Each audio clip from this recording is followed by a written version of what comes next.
You are born clinging to your mother's fur, blinking into a world filled with screams, flailing limbs, and constant betrayal. Congratulations, you're a chimpanzee. Welcome to a life that combines the worst parts of high school, Game of Thrones, and working retail during Black Friday, with no bathroom breaks.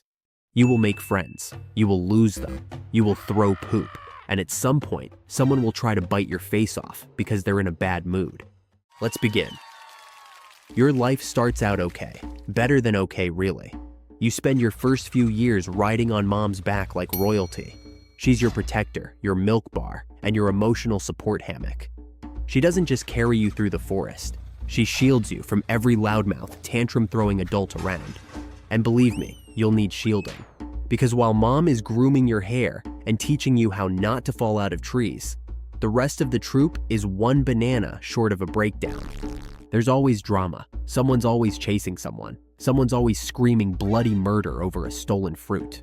But for now, you're the baby, the adorable distraction, the tiny bundle of hope in a society built on violence, gossip, and butt sniffing. Enjoy it while it lasts. At around age 5, childhood ends. Not because you're ready, but because the clan is like, yeah, figure it out, kid. You start to explore on your own. You learn who to avoid, that one aunt who hates everyone, and who to suck up to, the big males who throw tantrums like toddlers with superpowers. You try to make friends, you laugh, you wrestle, you invent stick games. But friendship here is conditional. You're learning quickly that status matters. Who you groom, who grooms you, who warns you when a leopard shows up. This all counts toward your social credit score. It's middle school with more screaming and actual murder. There is one bright spot, Luma, your best friend since before you could even walk. You and Luma grew up side by side, sharing stolen fruit and hiding from your moms during grooming time. Together, you survive your first encounter with a python. You climb trees so high they kiss the sky. You even practice mock fights, preparing for the chaos that awaits adulthood. But here's the thing, chimp politics are savage, and Luma, sweet, silly, loyal Luma, starts climbing the social ladder faster than you can keep up. She gets tight with a rising male. She gets noticed. And one day, she turns on you, not with claws, but with silence. She stops sharing, stops grooming you. Worse, she laughs when another chimp smacks you off a branch. It's not personal. It's status. As a teenager, you get dragged into the jungle's version of The Bachelor meets The Hunger Games. Males are fighting to be alpha. Females are forming alliances. Screams echo through the trees daily. Sometimes it's a dispute over food. Other times, it's a coordinated attack meant to exile someone permanently. And let's talk about the alpha male. He's not the biggest. He's not the smartest. He's just the loudest and the most violently insecure.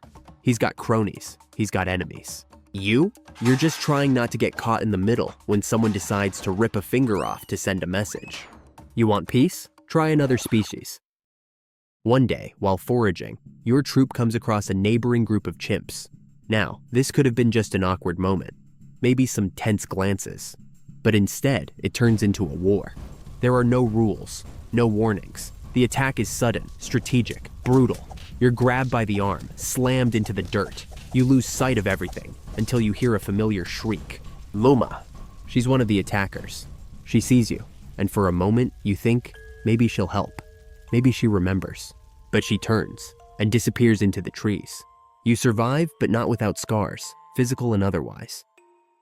You make it to adulthood. Congrats. You're now part of the same violent machine that almost chewed you up. You're constantly calculating who's rising, who's falling, and who's targeting you next. You raise your own baby. You carry her on your back and swear to protect her from the same heartbreak. But you know the forest doesn't care. You age. Your joints ache. You've been bitten, slapped, shunned, and betrayed. The trees you once swung through now look a little taller, a little harder to reach. You sit alone one evening, grooming your daughter, listening to the echoes of screams somewhere deep in the jungle.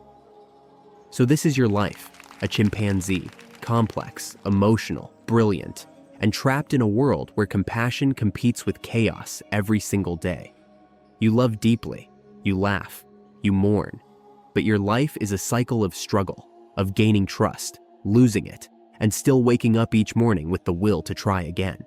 And to the humans watching, before you call someone a chimp like it's an insult, remember, this creature is all of us, with less screen time and more emotional honesty. The only difference? We pretend to be civilized. If you think that the chimpanzee has a tough life, you should check out the immortal jellyfish.